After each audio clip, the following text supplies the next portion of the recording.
est légitime pour changer le monde? Vous, par exemple, est-ce que vous vous sentez légitime pour faire évoluer la société? Vous allez peut-être me répondre que non. Quand j'ai posé la question à mon entourage, ils ont tous spontanément répondu par la négative. Chacun a bien sûr sa définition de ce que signifie changer le monde.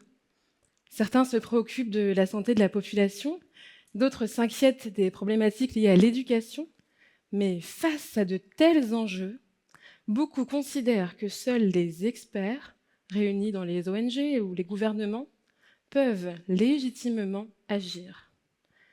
Celles et ceux qui souhaitent adresser les grandes problématiques sociales peuvent avoir le sentiment d'être face à une grande forteresse fermée à double tour.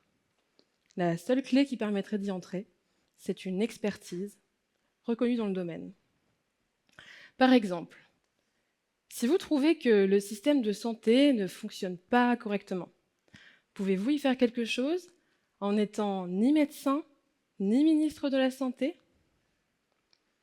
Moi, je crois que oui. Je m'appelle Aude Niadanu, j'ai 29 ans et je pense que la santé est notre bien commun le plus précieux. Je travaille depuis 5 ans sur une question qui m'obsède. Comment transformer notre système de santé pour qu'il prenne mieux soin des gens? Ce qui m'intéresse, c'est la dimension humaine du soin. Diminuer l'angoisse dans les salles d'attente, soulager la charge mentale des aidants familiaux, améliorer les conditions de travail des soignants. Ces questions me touchent particulièrement, probablement parce que ma mère est une infirmière extrêmement engagée pour mieux accueillir ses patients et qui fait 1000 projets en plus de sa charge de travail habituelle. J'ai travaillé au cœur de l'hôpital et à l'extérieur, en essayant d'apporter des solutions innovantes aux problèmes du quotidien des patients, aidants et soignants. Et c'est la mission de la petite entreprise que je dirige aujourd'hui. Entre autres, nous organisons des événements pour partager des initiatives inspirantes dans l'espoir que le monde de la santé change plus vite. Une fois, lors d'une conférence, j'ai rencontré Elsa. J'expliquais comment nous avions conçu une application permettant aux patients de mieux gérer leur traitement. Et Elsa, assise au premier rang, prenait fébrilement des notes. J'ai rarement vu des participants agiter leur stylo ainsi. Je me suis dit, mais c'est une consultante d'une entreprise concurrente qui est venue nous espionner.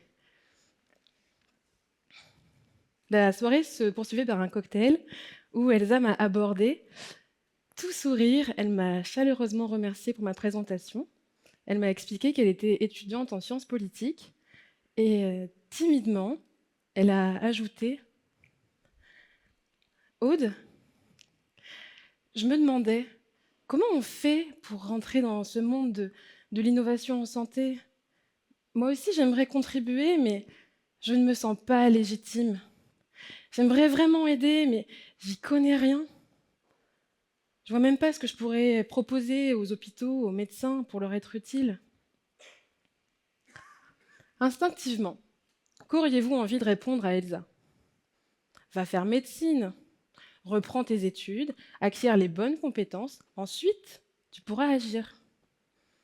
C'est probablement ce que se dit Elsa, elle aussi. C'est là que se situe le premier frein, quand on souhaite s'engager dans un domaine où l'on n'est pas expert. Comment aider un acteur que je ne connais pas à régler des problèmes que je ne comprends pas? Ça paraît insoluble. Face à cette porte fermée, on pourrait baisser les bras, tourner les talons, ou alors prendre son courage à deux mains, serrer le poing, lever le coude et toc toc toc. Bonjour.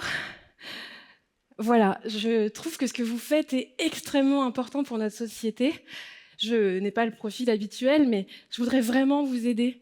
Est-ce qu'il y a des choses, même des petites choses, que je pourrais faire pour vous aider?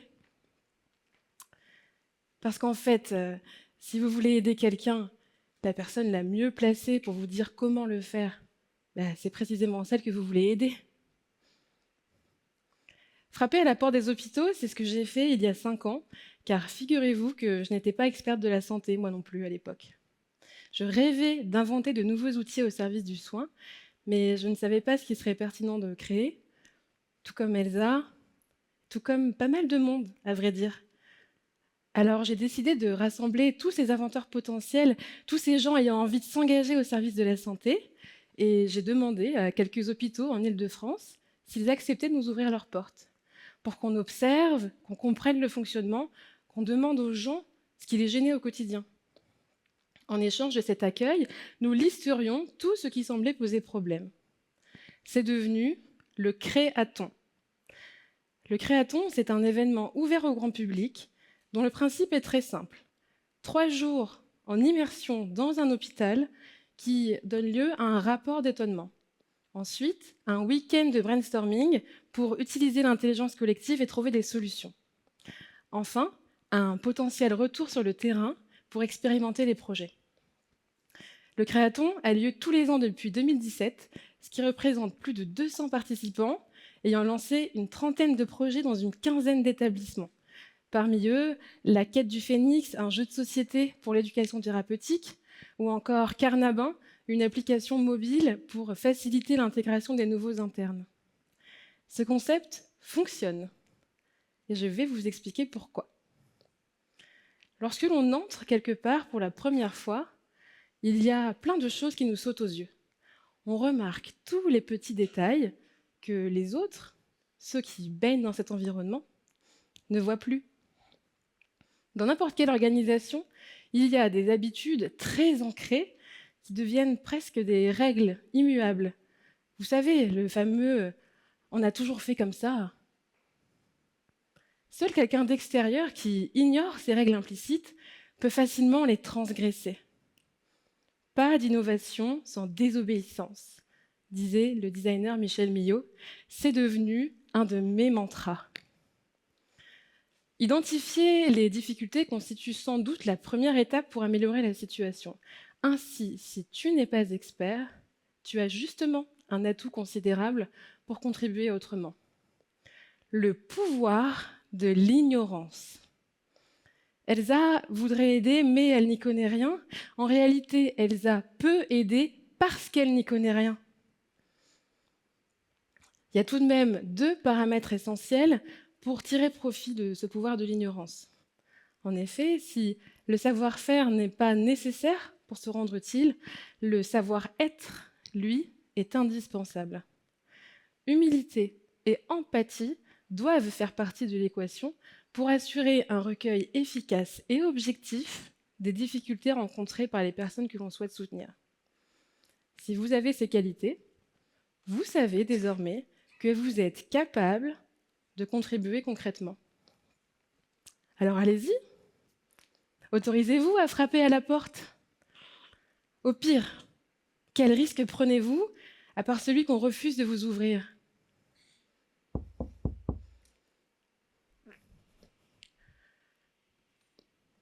Comment réagissez-vous quand quelqu'un frappe à votre porte ? Penché sur le Judas, vous l'examinez. Cette personne vous inspire-t-elle confiance ? Est-elle envoyée par l'un de vos proches ? Porte-t-elle une insigne d'une institution légitime à entrer chez vous ? Après avoir soigneusement pesé ces différents critères, vous décidez, ou non, de l'inviter à l'intérieur. Dans les forteresses de l'intérêt général aussi, il faut montrer patte blanche. On est passé au crible d'une inflexible grille de légitimité. Vous voulez nous aider, dites-vous ? Mais avez-vous de l'expérience dans ce domaine ? Ou alors, avez-vous un bon diplôme ? Moi, par exemple, si j'ai pu entrer dans cette tour d'argent qu'est l'hôpital, c'est grâce à mon laissez-passer, un diplôme d'ingénieur de l'école polytechnique.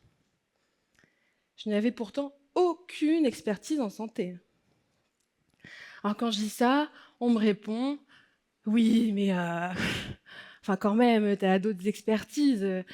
Si tu es rentrée à Polytechnique, c'est que tu es intelligente quand même. » Breaking news! C'est vrai pour tout un chacun. Tout le monde est intelligent. Tout le monde a des expertises. Et celles-ci, transposées à de nouveaux milieux, peuvent faire des miracles. Alors plutôt qu'utiliser mon précieux sésame pour rentrer et claquer la porte derrière moi, j'ai décidé de la tenir ouverte pour accueillir le flot d'énergie et de bonne volonté qui n'attend que de déferler pour améliorer notre société. Dans les situations de crise notamment, ça peut faire la différence. Mars 2020. Je travaille au siège du plus grand CHU d'Europe lorsque la première vague du Covid déferle, accompagnée d'un vent de panique. On n'a jamais vécu ça. On n'est pas assez nombreux. À la télévision, le président de la République martèle dans son discours « Nous sommes en guerre ». Et puis il conclut « Restez chez vous ». Quel paradoxe, non ? Quelle frustration pour les citoyens, enfermés chez eux, impuissants. Justement, sur le groupe Facebook des polytechniciens, les membres s'agitent. Mon stage est annulé. Est-ce que quelqu'un sait où je pourrais aider ? Moi, oui. Au-delà du manque de soignants, on avait aussi besoin de renforts dans l'administration pour gérer l'urgence. Alors j'ai répondu « Oui, on a besoin d'aide dans les hôpitaux » et j'ai laissé mon mail dans le commentaire. Le lendemain, 300 messages dans ma boîte de réception. D'autres personnes souhaitant se porter volontaires. Déjà accaparée par d'autres missions de crise, je n'ai pas le temps de classifier tous ces coordonnées dans un tableau Excel. Alors je crée un formulaire en ligne que les gens s'envoient, qui fait le tour des réseaux sociaux, à tel point qu'une chaîne de télévision décide d'en parler au journal.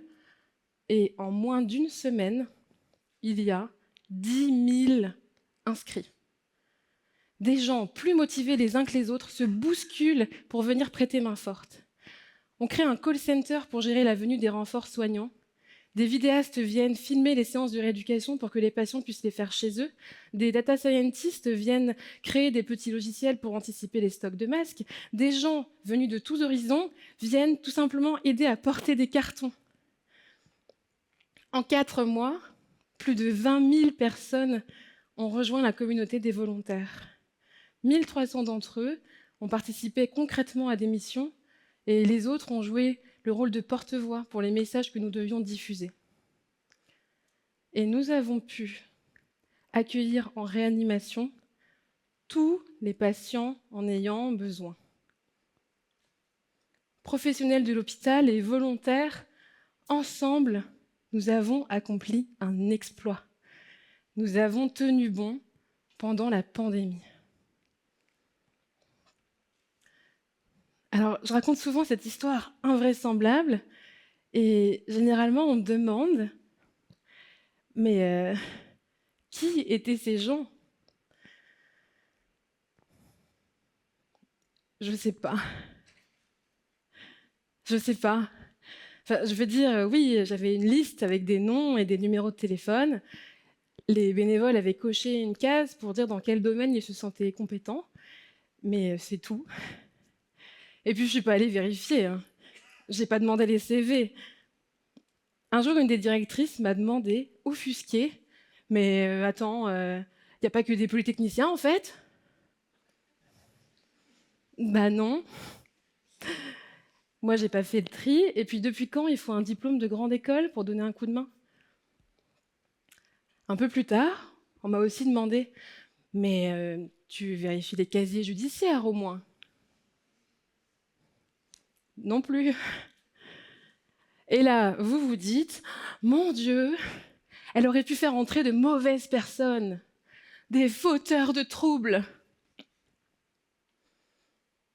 Mais je vais vous avouer quelque chose. Ça m'avait même pas traversé l'esprit. Moi, j'étais obnubilée par l'idée que ma grand-mère pourrait se faire refouler à l'entrée des urgences, faute de lit disponible.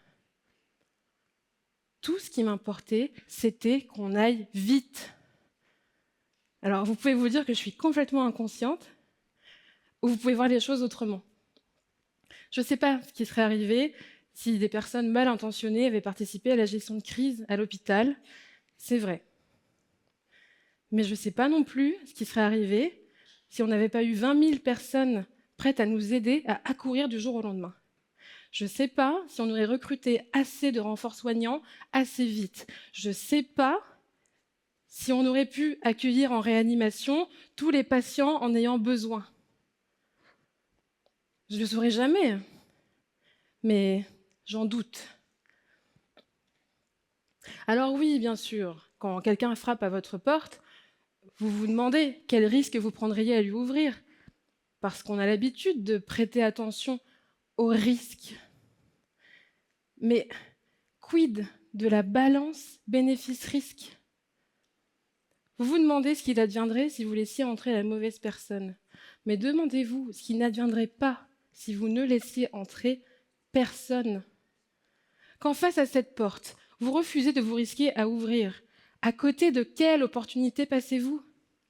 Et si cette opportunité avait le potentiel de changer le monde? J'ai bien conscience qu'il reste un tout petit détail à régler. Généralement, on n'est pas tout seul dans sa forteresse. On a une hiérarchie. Est-ce que la mienne était d'accord pour une telle démarche? Au début, pas vraiment. À vrai dire, j'ai enfreint un certain nombre de règles, plus ou moins explicites.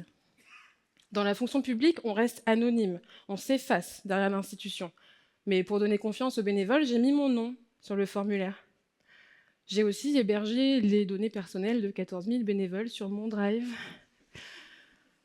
Clairement, j'ai mis en colère, très en colère, un certain nombre de personnes pendant, disons, les 10 premiers jours de cette aventure. Mais l'urgence à agir, la conviction du bien fondé de mon action m'avait rendu invincible. Quoi qu'il en coûte. C'est encore une histoire de balance bénéfice-risque. C'est simple. Bénéfice. Réduire les chances que mes concitoyens meurent. Risque. Au pire, me faire virer. Au pire, du pire, du pire. Me faire attaquer en justice. Finir au tribunal face à des jurés qui ne pourraient que comprendre mes décisions. Le choix a été vite fait.